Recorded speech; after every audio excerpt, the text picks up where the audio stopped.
क्षेत्र कुनै पनि हुन सक्छ, स्थानीय तहदेखि केन्द्रसम्म, देशदेखि विदेशसम्म, जसले समाचार बनाइरहेका छन् उनीहरूसँगको विशेष संवादको कार्यक्रम न्यूज मेकर मात्र साकुरा टेलिभिजन एचडीमा हरेक दिन बिहान 8 बजे र बेलुका 8 बजे हेर्न नभुल्नुहोला।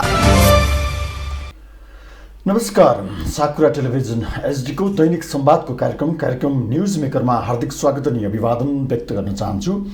तपाईसँग कार्यक्रम न्यूज मेकरका साथमा सदाजी आज पनि उपस्थित भएको छु म तिलक तिवारी र हामीले कार्यक्रम न्यूज मेकरमा विभिन्न क्षेत्रका व्यक्तित्वहरूसँग संवाद गर्ने गरेका छौं। कहिलेकाहीँ राजनीति र कहिलेकाहीँ राजनीतिभन्दा बाहिरका हितका विषयवस्तुमा केन्द्रित रहेर हामीले संवाद गर्ने गर्छौं। यसै सन्दर्भमा समसामयिक राजनीतिक सन्दर्भमा टिप्पणी गर्नका लागि आज हामीसँग हुनुहुन्छ कौशल कुमार सिंह हुनुहुन्छ। उहाँ चाहिँ लोकतान्त्रिक समाजवादी पार्टी जो छ नेपाल लोसपा, यसको चाहिँ नेता हुनुहुन्छ, केन्द्रीय स्तरको नेता हुनुहुन्छ र समसामयिक राजनीतिक सन्दर्भमा लोसपाले कसरी हेरिराखेको छ अहिलेको राजनीतिक परिस्थितिलाई। अब स्थानीय तहको निर्वाचन त सकिएको छ र अब संघ र प्रदेशको निर्वाचन पनि सन्निकट आउँदैछ।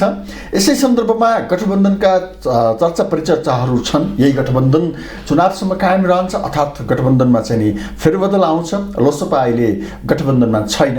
चुनावी गठबन्धन, सरकारी गठबन्धन, सत्तासँगको गठबन्धन, लोसपाको चाहिँ कार्यदिशा के हो राजनीतिक रूपमा र मधेसको राजनीतिको आजको अवस्था के हो। मधेस जहिले पनि एउटा बहिष्कृत अर्थात् सीमान्तकृत ढङ्गले मधेसलाई केन्द्रीय राज्य सत्ताले हेर्ने दृष्टिकोण जहिले पनि विभेदपूर्ण रह्यो भन्ने थियो। अहिले त्यो चाहिँ एउटा मधेसको आत्मसम्मानको प्रश्न कहाँनिर छ भन्ने लगायतका यावत सन्दर्भमा आज हामी संवाद गर्छौं। कौशलजी, कार्यक्रममा स्वागत गर्न चाहन्छु। धन्यवाद। अब तपाई लोकतान्त्रिक समाजवादी पार्टी नेपाल लोसपा, यसको चाहिँ नि नेताको हिसाबबाट आजको ठ्याक्कै राजनीतिक परिस्थितिलाई सठिक ढङ्गले टिप्पणी गर्दाखेरि के भन्नुहुन्छ? हेर्नुहोस्, अहिलेको राजनीति सत्ता केन्द्रित राजनीति भएछन्। भागवण्डाको राजनीति देशमा हावी भएको छ। अब यो भागवण्डाको राजनीतिले गर्दा तपाईको आम जनताको सरोकारको विषय, अधिकारको विषय, उपभोक्ताको अधिकारको विषयमाथि ठुलो प्रहार भइरहेको छ। देशमा महँगी बढेको छ। आर्थिक सङ्कटको भुबुरीमा देश गइरहेको छ। सरकार यसको लागि जुन सबै राजनीतिक दलहरूसँग छलफल गरेर सर्वदलीय राजनीतिक सहमति कायम गरेर एउटा जुन कुनै एउटा राजनीतिक एजेन्डा बनाएर अगाडि पर्ने थियो त्यसमा सरकार चुकेको छ र त्यसको लागि सहमति कायम गर्न नसक्दा अहिले तपाईको विभिन्न घटनाहरू आर्थिक क्षेत्रमा घटेको देख्नुहुन्छ। तपाईँ अर्थ मन्त्रालयको घटना, राष्ट्र ब्याङ्कको घटना, त्यस्तै राजनीतिकमा धेरै ठाउँमा जुन विरोध र सरकारमाथि जुन प्रहारको कुरा छन् त्यो कुराहरूमा तपाईको एउटा किसिमले जुन बढ्ने सरकारको नीति लिएको छ त्यो नीतिमा सुधार हुनुपर्ने अवस्था छ। अब यस्तो व्यतिथि छ तपाईले भनेअनुसार यो व्यतिथि चाहिँ नि एउटा अनिवार्यता, यो अराजकताका बीचमा तपाईँ जो प्रतिपक्षमा हुनुहुन्छ तपाईहरुले खै त खबरदारी गरेको, खै त दबाब दिएको, खै त सच्चिनको लागि उनीहरूलाई चाहिँ प्रेसर क्रिएट गरेको, खै त? अब हामीहरूको माग सरकारलाई पटक पटक बुझाएका हौं, प्रधानमन्त्रीजीलाई। योभन्दा अगाडि पनि हामी पहिला हाम्रा अध्यक्षजीहरूले प्रधानमन्त्रीलाई भेटेर बुझाउनु भएको। अस्ति हामी जिल्लाहरूबाट पनि प्रधानमन्त्रीजीलाई बुझायौं। के माग हो तपाईँ? जस्तो हामीहरूको माग एउटा यो नागरिकताको माग थियो, जुन लाखौं मान्छे नागरिकता विहीनताको अवस्थामा छ, त्यो नागरिकता विहीनहरूलाई नागरिकता दिनुपर्ने। अर्को अब हाम्रो जुन मधेसलाई समानताको बराबरीको अधिकारको कुरा, हाम्रा जुन आन्दोलनमा थुनामा रहेका कार्यकर्ताहरूको रिहाईको कुरा, घाइतेहरूको क्षतिपूर्तिको कुरा लगायतका कुराहरू हामी उहाँलाई दिएछौँ अधिकारको कुरामा। त्यसकारणले अब यी मागहरूलाई अब हामी विपक्षबाट उठाइरहेछौँ, गरिरहेको छौँ, अरू विपक्षीहरूले पनि गरिरहेको हो। तर सरकारको के यो भागवण्डाको राजनीतिले गर्दा एउटा गठबन्धन को माध्यमबाट उहाँहरूले सत्ता चलाइराख्नु भएछ। अब गठबन्धनको मार्फतबाट चलाइरहेको सत्तामा एक्लै निर्णय गर्ने अधिकार प्रधानमन्त्रीलाई पनि छैन जस्तो लाग्छ। उहाँले पनि बाध्यता नै छन्। त्यस कारणले यो राजनीतिक निर्णयले गति लिन नसकेको अवस्था रहेको छ। राजनीतिक निर्णयले गति लिन नसकेको भन्दा नि तपाईँ प्रतिपक्षीहरू जो हुनुहुन्छ, एमाले होइन अहिले प्रतिपक्षमा, तपाईँहरू जो हुनुहुन्छ, जे जति हुनुहुन्छ प्रतिपक्षमा, तपाईँहरूले चाहिँ नि आन्दोलन गर्ने अर्थात् दबाब दिने जाँगर त्यो तपाईँहरूसँग त्यो ऊर्जा क्षीण भएको, त्यो सकिएको स्थिति देखिन्छ। खै त किन सक्नुहुन्न तपाईँहरूले चाहिँ नि माग बुझाएर प्रधानमन्त्रीलाई बुझाएर खै त सडकमा केही देखिँदैन, कहीँ अन्तर्क्रियाहरू देखिँदैन, कहीँ दबाब देखिँदैन, कुनै सामाजिक सञ्जालहरूमा त्यस्तो प्रेसरहरू देखिँदैन। होइन, माग हाम्रो नभएर नागरिकता विधेयक जुन अहिले पारित भएको छ त्यो हामीहरूकै प्रेसरमा हो। हामीहरूले निरन्तरको प्रयास, वर्षौँको सङ्घर्ष पश्चात तपाईँको आज यो नागरिकता विधेयक पारित गर्न सरकार बाध्य भयो र गरेकै छन्। नागरिकता विधेयकलाई त तपाईँहरूको त्यो भयो, मैले माने अरू जुन महँगी छ होइन, चरम चाहिँ भ्रष्टाचारको कुराहरू छन्, महँगी छ।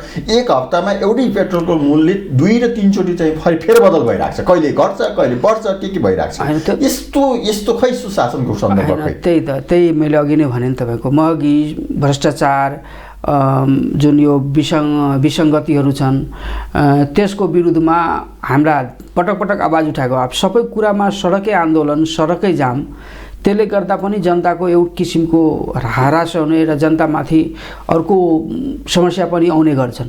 तर संसदीय राजनीतिमा, लोकतान्त्रिक राजनीतिमा संसद के को लागि हो? संसद त्यसैको लागि हुन्छ कि संसदमा प्रतिपक्षले आफ्नो भूमिका निर्वाह गर्ने, सरकारलाई आफ्नो आवाज मार्फत त्यसलाई सचेत गराउने, कार्यशैलीलाई सुधार गर्न दबाब दिने, ती कुराहरू संसद मार्फत भइरहेका छन्। लोकतन्त्रमा संसद नै त्यसैको लागि बनाइएको हो र त्यसको दबाब सिर्जना त राम्ररी भइरहेका छ संसद मार्फत। र यो कुरा सडकको, त सधैँ सडकै आन्दोलन गर्नुपर्ने अवस्था पनि हुँदैन। सडक आन्दोलन त जनताको अधिकार हनन भएपछि, जनतालाई अधिकारविहीन बनाउन अवस्था आएपछि सडकमा जाने हो। यदि त्यस्तो गरियो भने त्यसको लागि पनि हामी तयार नै छौँ। अब यो जुन चाहिँ एउटा तपाईँको भनौँ न एउटा पार्टी एकीकरण पश्चात तपाईँ चाहिँ के लोकसभासँग के पहिला के लोकदल हजुर कति वर्ष चलाउनु भयो पार्टी? 70 सालमा हामी स्थापना गरेर चुनावहरू पनि लड्यौँ। त्यसदेखि निरन्तर गर्दै थियो। तर यो देशमा अब यो लोकदल चलाएर एउटा पार्टी चलाएर उपाय लाएन भनेर तपाईँ यो ठुलो चाहिँ पार्टीमा मिसिन आउनुभयो होइन? होइन, उपाय होइन। के छ भने हामीहरूको मागको सन्दर्भको कुरा, जस्तो हामी सुरुदेखि नै पिछडा वर्गको माग, मधेसका कमजोर गरिब दलित मधेसी अधिकारको लागि देशकै कमजोर दलित गरिबहरूको मागको उठाउँदै आएको हो। तर यो देशमा के हो भने संविधान आएपछि अब संविधानले तपाईँको कमजोर वर्गले राजनीति गर्नुहुन्न, कमजोर वर्गलाई राजनीति गर्न दिन्न भनेर तपाईँको संविधान ल्याइयो, त्यो अनुसारको निर्वाचन कानुन बनाइयो। त्यसै कारणले अहिले कमजोर वर्गहरूलाई राजनीतिबाट आफै राजनीति नगरोस्, कुनै समूहसँग नै मिलेर गर्नुपर्ने अवस्था सृजना भएको हो। त्यही अन्तर्गत हामीले गर्नुपर्ने हो। होइन भने एउटा कमजोर वर्गको लागि राजनीति गर्ने व्यक्तिहरूले 3% थ्रेसहोल्ड लगाइदिएपछि उसले सुरुमै ल्याउनै सक्दैन, एउटा प्रत्यक्ष तुरुन्तै जिताउनु पर्ने सक्दैन। त्यस कारणले यो संविधान नै गरिब कमजोरहरूको विरुद्धमा रहेको हुनाले बाध्यात्मक बलियाहरूले बनाएको संविधानमा कमजोर वर्गले अधिकार कसरी पाउँछ? पिछडा वर्गको सन्दर्भमा कुरा गर्नुभयो। कस्तो वर्गलाई पिछडा भनेर मान्नु भएको छ तपाईँहरूको डेफिनेसनको सन्दर्भमा भन्दा चाहिँ? यसको त अब ठुलै काम तपाईँको अहिले राम्रै राष्ट्रिय समावेशी आयोगमा भइरहेको छ। त्यहाँ जाति थरहरूको सूचीकरण भइरहेको छ, परिभाषा पिछडा वर्गको भइरहेको छ। हामी महासङ्घ मार्फत त 55 सालदेखि नै उठाउँदै आएको अवस्था छ। त्यो समाजमा आर्थिक, सामाजिक, राजनीतिक रूपमा पछाडि परेका जातिहरूलाई पिछडा वर्ग भनिएको छ, जो दलित र आदिवासी जनजातिमा नरहेको फेरि त्यो बाहेकका छन्। त त्यसकै लागि यी वर्गमा मधेसका धेरै जातिहरू पर्ने गरेका छन्। तिनीहरूको आर्थिक अवस्था, सामाजिक अवस्था, राजनीतिक अवस्था कमजोर रहेको हुनाले यिनीहरूलाई राज्यले जुन नीति लिएको छ, सबैलाई विकास गर्ने, सबैको सम्मान गर्ने, सबैलाई समावेशी गराउने, सबैको उन्नति प्रगतिको कुरा गर्ने, त्यसमा राज्यले गरेको परिभाषा अन्तर्गत यिनीहरूले विमुख भएको हुनाले एउटा छुट्टै समूह बनाएर अगाडि बढेको, संविधानले पनि अंगीकार गरिसकेको पिछडा वर्गलाई संविधानले पनि सम्बोधन गरिसकेको हुनाले अब यसको लागि कार्यात्मक रूपमा कसरी अगाडि बढाउने भनेर अध्ययनहरू भइरहेको छन्। अब त्यत्रो एउटा चाहिँ पिछडा वर्गकै मुभमेन्टको चाहिँ नेतृत्व गर्नुभएको तपाईँ र तपाईँको दल अब यता चाहिँ लोकसभामा जाँदै गर्दाखेरि के छ, त्यो वर्गको चाहिँ अधिकारको विषय मुद्दा के हुन्छ? अब चाहिँ के त्यो छोडिन्छ कि त्यो सँगै लिएर त्यो तपाईँहरू सशक्त जानु भएको छ, यो विषयलाई पनि उठाउने भयो, कसरी गर्नु भएको छ? होइन, यसको के छ भने अस्ति हामी 4 बुँदे एउटा सहमति गरेर गएको, त्यसमा पिछडावर्गको अधिकारको लागि पार्टीले काम गर्ने भनेर लेखेकै छन्। त्यो सहमति नै हो, लिखितै हो। अर्को कुरा जुन यो लोकसभाको कुरा हो, लोकसभा पनि मधेसमा विभेद विरुद्धको लडाइँमा आफै संलग्न छन् पहिलादेखि। लोकसभा पनि मधेसका अधिकार लगायत जति पनि विभेदमा परेका वर्ग समुदाय जातिहरू छन् तिनीहरूको अधिकारकै लागि सङ्घर्ष गर्दै आइरहेको हुनाले हामीहरूको एजेन्डा पनि मिल्न गयो कि त्यही काममा लोकसभा पनि काम गरिरहेको, हामीहरू पनि काम गर्दैथ्यौँ। त्यसैले यो दुईटालाई मिलाएर हामी गयो भने झन् एउटा शक्ति बढ्छ, आर्जन हुन्छ, हाम्रो मागलाई पनि सशक्त रूपमा अगाडि बढाउनको लागि एउटा ठुलो प्लेटफर्मको डेभलप हुन्छ। उहाँहरूले पनि होइन तपाईँहरू आयो भने यो आन्दोलनमा एउटा सहयोगी भूमिका हुन्छ भनेर एउटा सकारात्मक सोच र शैलीले गर्दा हामीहरू एक भएका हौँ।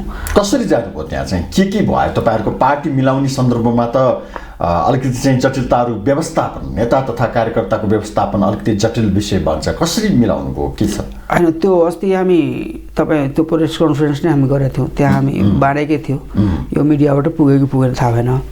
अनि त्यसमा हामीहरू 4 बुँदे सहमति गरेको हौँ। के छन् 4 बुँदामा? एउटामा अब हामी त पार्टी एकीकरण गर्ने पहिले भयो। दोस्रो तपाईँको जुन हाम्रा लोकदलबाट आएका नेता कार्यकर्ताहरूलाई ससम्मान विभिन्न जुन माथिल्लो निकायदेखि अरू लायकका निकायहरूमा सबै ठाउँमा जिल्लासम्म गाउँपालिकासम्म सबैलाई अटाउने। अर्को कुरा आगामी चुनावमा हाम्रो पार्टीबाट आएका नेता कार्यकर्ताहरूले पनि प्रतिस्पर्धामा भाग लिने र पिछडा वर्ग लगायत मधेसी दलित जनजाति जति छन् सब कमजोर वर्ग सबैको अधिकारको लागि सङ्घर्ष गर्ने भन्ने कुरा छन्। मेन कुरा मुख्य रूपमा अब व्यवस्थापनको कुरा अब हामीहरूको जुन सहमति भएछन् सबै तहमा सबै पार्टीका सबै निकायमा अध्यक्ष बाहेक, अध्यक्ष त उहाँ नै हुनुभयो हाम्रो पवन ठाकुरजी नै, अरू पदहरूमा लगायत तलसम्म सबैमा सहमति मिलाएर जाने कुरा हाम्रो भएको छ। त्यो अनुसार काम पनि अगाडि बढिरहेछ नि, अहिले बढिरहेछ। अब चाहिँ मधेसको सन्दर्भमा कुरा गर्दाखेरि एउटा चाहिँ हिजो 10 गौदेखि नै मधेस एउटा भनौँ न केन्द्रीय राज्य सत्ताको एउटा चाहिँ नि भनौँ न नस्लीय सोचबाट चाहिँ नि ग्रसित भयो, त्यो माथि विभेद भयो मधेसमाथि भन्ने छ। अहिलेको अवस्थामा मधेसको राजनैतिक स्ट्याटसलाई लिएर, पोलिटिकल स्ट्याटसलाई कसरी हामीले टिप्पणी गर्न सक्छौँ, कसरी व्याख्या गर्न सक्छौँ? तपाईँहरूको त्यहीँको एउटा चाहिँ नि पुत्र भएको हिसाबले गर्दा कसरी भन्नुहुन्छ तपाईँहरूले? एउटा कुरा के छन् भने एउटा तपाईँ हामी हेर्दै हुनुहुन्छ यो कमजोर समाज जुन हुन्छ नि समाजशास्त्रमा भनेको कमजोर समाजमा बढी तपाईँको आपसी द्वन्द्व हुँदो रहेछ। आपसी द्वन्द्व त्यो मधेसमा आपसी द्वन्द्व पनि छन्, आन्तरिक द्वन्द्व, मधेस एकअर्कासँग, त्यो समाजशास्त्रकै परिभाषा हो। कमजोर समाजमा यस्तो हुँदो रहेछ। त मधेस त आर्थिक रूपमा पछाडि परेका छन्, राजनीतिक रूपमा पछाडि छन्, शैक्षिक रूपमा त राम्रै थियो तर अहिले त्यहाँको शिक्षा स्तर पनि बिग्रेको छ। त्यसको संस्कृतिमाथि पनि विभिन्न विभेदहरू भइरहेका छन्। त्यसैले पछाडि परेको मधेसलाई अगाडि ल्याउनको लागि काम गर्न धेरै सचेत वर्गको आवश्यकता छन्। तर अहिलेको आर्थिक युगमा 21औं शताब्दी यो त आर्थिक युग हो। यो आर्थिक युगमा तपाईँको जुन किसिमले जुन चाहना छन् अहिले नयाँ पुस्ताको, त्यो चाहनासँग प्ले गर्ने काम, खेल्ने काम राज्य सत्ताका जुन सत्ताधारी राजनीतिक दलहरू छन् तिनीहरूले गर्दै आइरहेका छन्। त्यस कारणले एउटा मधेसमा यिनीहरूले नीति नै बनाएका छन्, फुट डालो र राज गरौ भनेर के। त फुटाएर राज गर्ने उहाँहरूको नीति हो।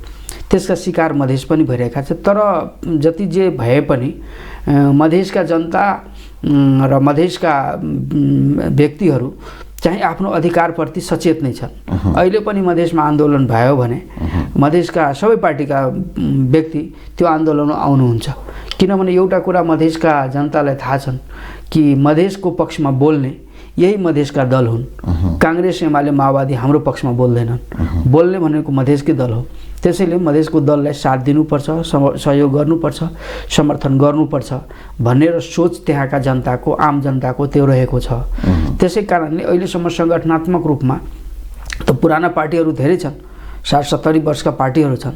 त्यहाँ पनि हामीहरू चुनाव जितेर आउनुको कारण यही हो। मधेसमा एउटा यो सेन्टिमेन्ट काम गरिरहेका छन् र त्यसको कारणले तपाईको हामी अगाडि बढेका हो। अर्को कुरा जुन यो मधेसी नेतामाथि आरोप लगाउने, त्यसको विरुद्धमा विभिन्न अनर्गल प्रचारहरू गराउने जुन काम हुँदो रहेछ त्यो त सुनियोजित योजना नै हो यताको पार्टीहरूको। त्यो सुनियोजित योजना अन्तर्गत तपाईको विभिन्न आरोप प्रत्यारोप लगाउने गरेको जुन घटनाहरू छन् त्यो पनि अब मधेसमा त्यसको चिरफार पनि हुँदैछन् कि मधेसलाई कमजोर बनाउनको लागि सबभन्दा पहिला मधेसी नेतालाई भारत निकट भनिन्छ हैन बढी। अब यदि त्यो कुरा गर्ने हो कि पहाडीहरू चाइना निकट हो, तपाईकै शब्दमा उत्तर दिने हो भने पहाडीहरूलाई चाइना निकट भन्ने हो। त्यसो भए अब यो चाहिँ किन भन्दा त्यो हिजोदेखि नै होइन एउटा कुरा के हो भने के छ मधेसको जुन भाग छ भूभाग त्यो पहिला एउटै देश थियो, मिथिला एउटै देश थियो, आधा नेपालमा आधा इन्डियामा छन् अहिले। तपाईको उतातिर कपिलवस्तुतिरको गौतम बुद्धका जुन राज्य थियो, शाक्य वंश कोल वंश राज्यहरू, तिनीहरू आधा नेपालमा आधा उता गयो। अवधहरू पनि त्यस्तै छ, आधा नेपालमा आधा इन्डियामा गएछन्। उता विराटतिर पनि त्यस्तै छन्, आधा नेपालमा आधा इन्डियामा गयो।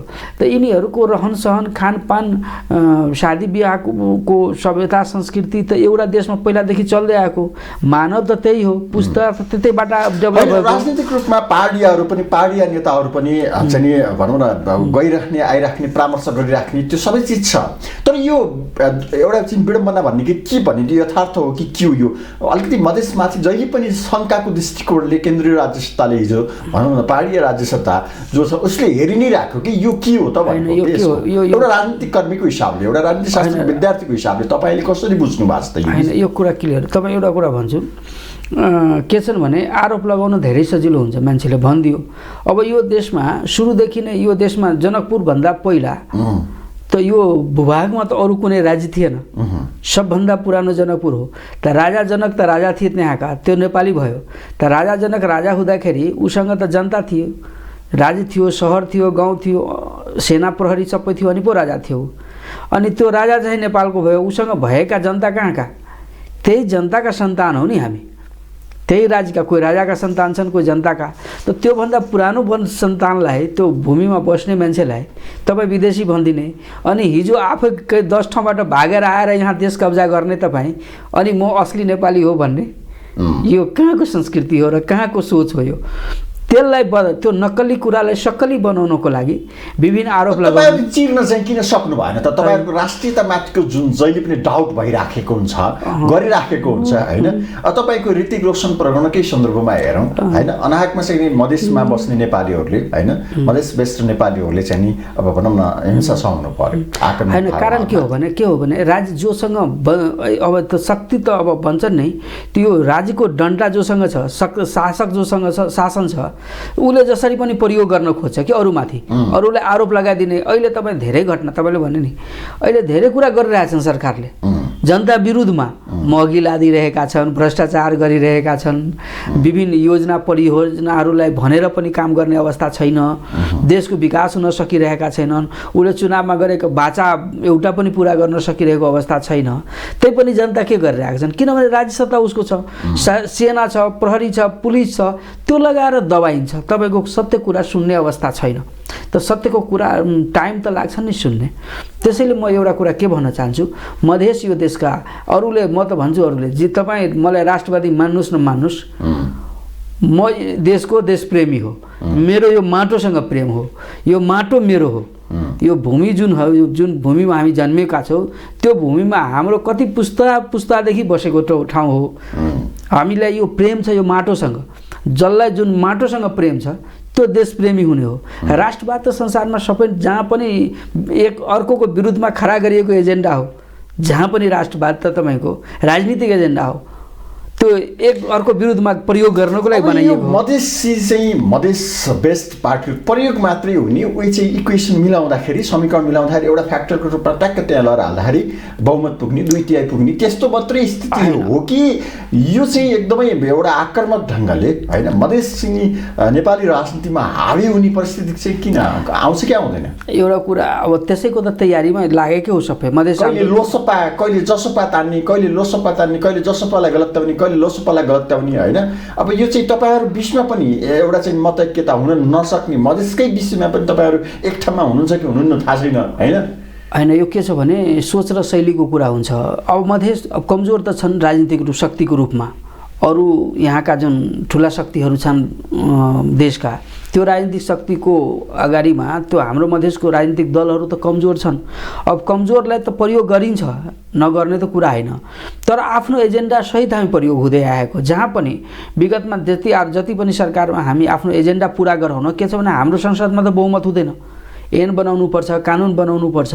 त्यसको लागि कुनै न कुनै दलसँग त सहारा लिएरै त्यो काम, जस्तो अहिले नागरिकता विधेयक पायो त अरूसँग सहारा लिएर मिलेरै जानुपर्ने हुन्छ।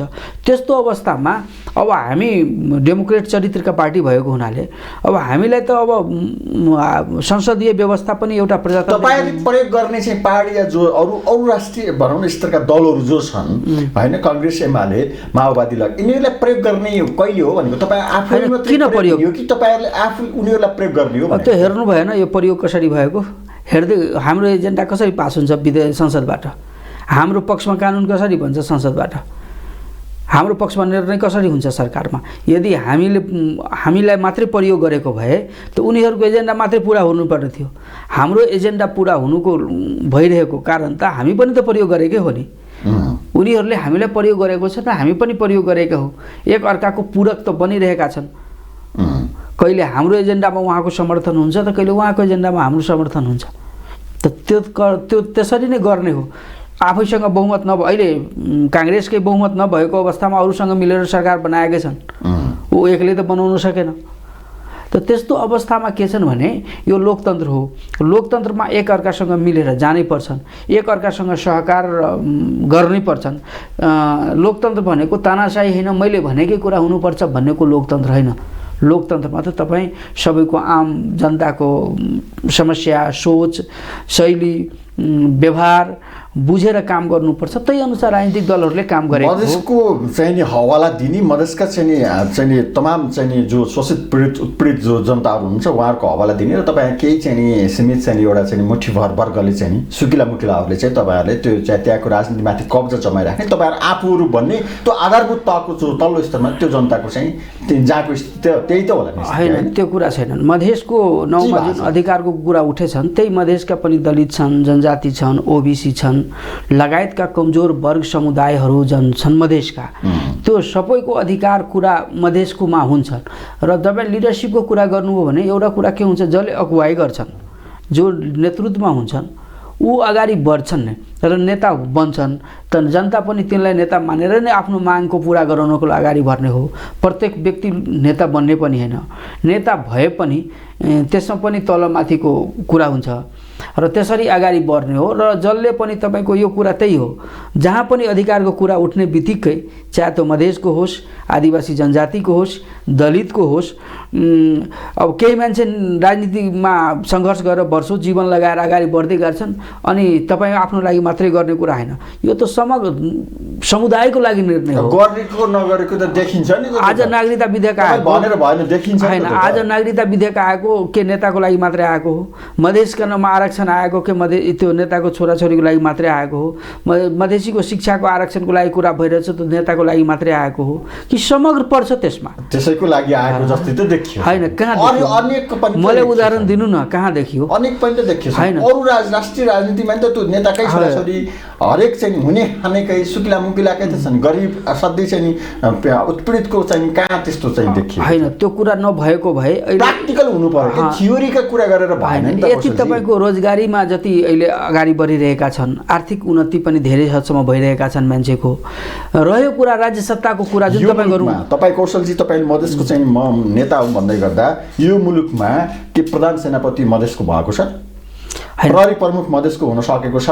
हैन त्यही कुरा हामी भन्छौँ यही तपाईले भनेको कुरा हामी आवाज उठाइरहेका सुरुदेखि यो देशमा हामीलाई बराबरीको अधिकार चाहियो सबै क्षेत्रमा समान सहभागिता चाहियो समान पहुँच चाहियो त्यो अर्थ होस् या राजनीति होस् या शासन होस् या प्रशासन होस् प्रहरी होस् या सेना होस् त यही कुराको आवाज हामी जुन जान्छौँ त त्यो कुरा हामी भन्छौँ नि त्यो हाम्रो पक्षमा किन निर्णय हो तपाईले ऐन बन्छन् कानुन बन्छन् तर निर्णय किन गर्दैन हाम्रो सिडिओ हुँदैन त्यहाँ हाम्रो एसपी हुँदैनन् हाम्रो प्रशासन प्रमुख हुँदैनन् उनीहरूले नगरेर त यो कुरा त वर्षौँदेखि हामी बोलिरहेको यो कुरा हो वर्षौँदेखि तर राज्यले त्यो कुरा गर्न चाहेको छैन अहिले पनि मधेसका जिल्लामा कतिवटा सिडिओ छन् तपाईँ गनेर हेर्न सक्नुहुन्छ कतिवटा एसपी छन् गनेर सक्नुहुन्छ सेनाको त उच्च तहमा हाम्रो मधेसका व्यक्ति नै छैनन् प्रहरीमा बल्ल एकजना एआइजी भएछन् अहिले नेपाल प्रहरीमा अब नागरिकता विधेयक पनि पास भयो बडो खुसी हुनुहुन्छ तपाईँहरू होइन यो विषयमा पनि अब विवाद त आइराखेको छ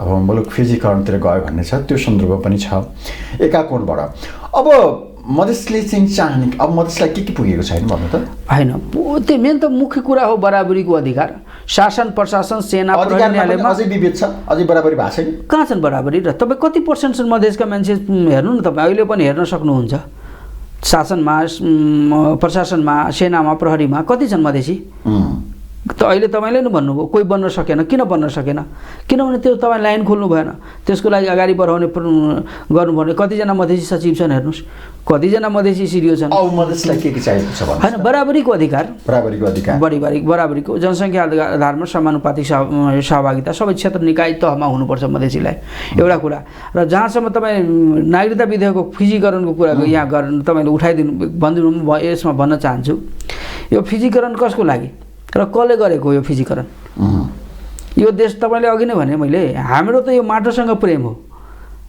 देशप्रेमी हामी हो के यो माटोमा हाम्रो माटो हो कि तपाईँको माटो हो यदि क्वेसन उठाउने हो भने हामी त तपाईँमाथि उठाइदिन्छौँ क्वेसन फिजीकरण तपाईँले गर्न खोज्यो कि गरिसक्नुभयो तपाईँले गरिसक्यो यो देशमा कुन तपाईँको कहाँबाट आएर राजा तपाईँ शासन गरेको अहिलेसम्म कहाँको मान्छे हो पहिले भइसकेको छ यहाँ फिजिकरण भइसक्यो यो देशमा अब त हामी आफ्नो अधिकारको लागि यो देशमा जुन छन् यहाँका माटोमा बसेका जुन समुदाय छ त्यो आफ्नो अधिकारको लागि लडिरहेछन् यो त भइसकेको हो यो हामी लडिरहेका छौँ के हामी आफ्नो अधिकार हामीलाई जुन अधिकारबाट वञ्चित गरिएको छन् हामीलाई हाम्रो अधिकार खोसिएको छ त्यसको लागि हामी लडिरहेछौँ हामी माथि बाहिरबाट आएकाले शासन लादिएको हो के यो तपाईँ हामी बाहिर होइन हामी माथि लादिएको हो त्यो हामी त्यही हेर्नु न तपाईँ हेर्नु न अहिले जुन शासनमा यिनीहरूको इतिहास कहिले र हाम्रो इतिहास कतै 200 वर्ष आउने हामी हजारौँ वर्षदेखि बसेको माथि तपाईँ औला उठाउने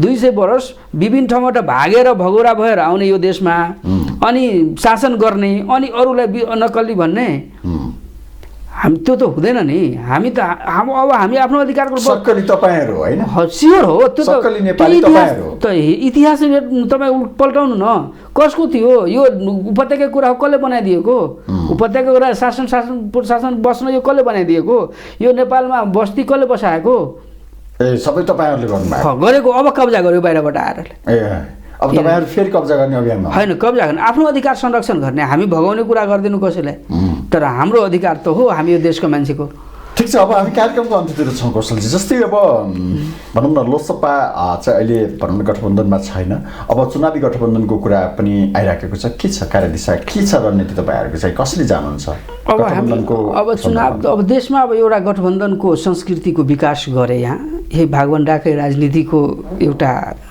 मोडल अनुसार गठबन्धनको मोडल तयार गरियो अब त्यो गठबन्धनको मोडल अनुसारमा सत्ता सञ्चालन भइरहेको अवस्था छ र यसको भोलि पनि त्यही लाइनमा जाने हो त हाम्रो पनि कुन गठबन्धन दुवै अब मेजर दल जुन एउटा नेपाली कांग्रेस र उता नेपाल नेकपा एमाले छन् अब दुवैतर्फ कुरा भइरहेछन् अब हाम्रो सिटको अवस्था हाम्रो पनि बेनिफिटको कुरा हुन्छ त्यो जता मिल्छ त्यता हामी अगाडि बढ्ने हो र कुनै न कुनैमा सहभागिता हुनुपर्ने अवस्था चाहिँ निर्माण भइसकेको छ यो देशमा छुट्टै लड्ने सक्ने अवस्था रहेन को म देखिदिन चाहे त्यो किनभने तिनीहरूले आफै प्र्याक्टिस त्यो अगाडि बढायो जस्तो लोकतन्त्रमा आफू प्रतिस्पर्धा भयो भने हामी पनि जान्थ्यौँ तर गठबन्धन गरेर जाँदाखेरि त्यसको प्रभाव त पर्दो रहेछ मतदातामा। मतदाताको बहुमत र अल्पमतको कुरा हुँदो रहेछ। त्यस कारणले गठबन्धनमा जानै पर्ने अवस्था, बाध्यात्मक अवस्था सिर्जना भइसकेको हो। तर कोसँग जाने भन्ने सन्दर्भमा चाहिँ त्यो कुराहरू भइरहेका छन् दुवैतर्फ। अब कोसँग जाने भनेर, अब कसरी जाने, कुन अवस्थामा जाने, मुख्य कुरा त अब सिटको कुरा पनि हुन्छ। त्यो कति हामी पाउने, कति तपाईँ पाउने। र हाम्रो पार्टी मधेस बेस पार्टी हो, अहिलेसम्म पनि हामी त्यतैबाट काम गरिरहेको हुनाले मधेसमा मेन हामीलाई सिटको कुरा हुन्छ। पहाडमा त हामी चुनाव लड्न सक्ने अवस्थामा छैनौँ। त्यस कारणले हामी मधेसतिरको जोसँग धेरै पाइन्छ त्यसैसँग जाने हैन। त्यो राजनीतिमा त एमाले माओवादी जसले धेरै सिट दिन्छन् त्यही त हो नि हैन। अब चुनावमा त जितको कुरा हो, सिटको कुरा हो। चुनावमा बढी सिट कसरी निकाल्ने त जुनसुकै पार्टीको पनि त ध्यान त भइ नै हाल्छ। केन्द्रित पनि त्यति बार्गेनिङ चलिरहेको छ। त्यति बार्गेनिङ चलिरहेको छ हैन। त्यो बार्गेनिङ के भन्ने छलफल भइरहेको छ। त्यो कुरा अब फेरि छलफलमा अब सत्ता गठबन्धनको आफ्नै क्राइटेरिया छन्। उनीहरूको एउटा गठबन्धन छँदैछन्। विपक्षमा बसेको गठबन्धनको तयारीमा पनि कुराहरू अगाडि बढेका छन्। उनले पनि अब आफ्नो सोच बनाइरहेका छन्। तर कुरा चाहिँ भइरहेछन्। अब के अगाडि बढ्ने हो। कार्यक्रमको अन्त्यमा छौँ के छ हैन। ठिकै छन्। अब सबैले अधिकार पाओस्, हामी यही छौँ। समानताको अधिकार कायम होस्, सामाजिक न्याय होस्, देशमा सुशासन कायम होस्, र अब चाहिँ यो देशमा गरिबको छोराछोरीले पनि चुनाव जित्न पाओस्, त्यस्तो राजनीतिक प्रणालीको विकास होस् भन्ने हाम्रो चाहना रहेको छ। कार्यक्रम आइदिनुभयो, यहाँलाई धेरै धेरै धन्यवाद। धन्यवाद। आदरणीय दर्शकवृन्द, कार्यक्रम न्युज मेकरको आजको निर्धारित समय सकिएको छ। आज हामीसँग हुनुहुन्थ्यो लोकसभा लोकतान्त्रिक समाजवादी पार्टी नेपालको चाहिँ केन्द्रीय स्तरको नेता हुनुहुन्छ उहाँ चाहिँ कौशल कुमार सिंह। उहाँसँग हामीले समसामयिक राजनीतिक सन्दर्भमा केन्द्रित भएर संवाद गऱ्यौँ। न्युज मेकरको अर्को श्रृङ्खलामा फेरि अर्को एकजना अतिथिसहित आउने नै छु। त्यतिन्जेलसम्मको लागि म तिलक तिवारी पनि बिदा हुन्छु। हस्त नमस्ते। क्षेत्र कुनै पनि हुन सक्छ, स्थानीय तहदेखि केन्द्रसम्म, देशदेखि विदेशसम्म, जसले समाचार बनाइरहेका छन् उनीहरूसँगको विशेष संवादको कार्यक्रम न्युज मेकर मात्र साकुरा टेलिभिजन एचडीमा हरेक दिन बिहान 8 बजे र बेलुका 8 बजे हेर्न नभुल्नुहोला।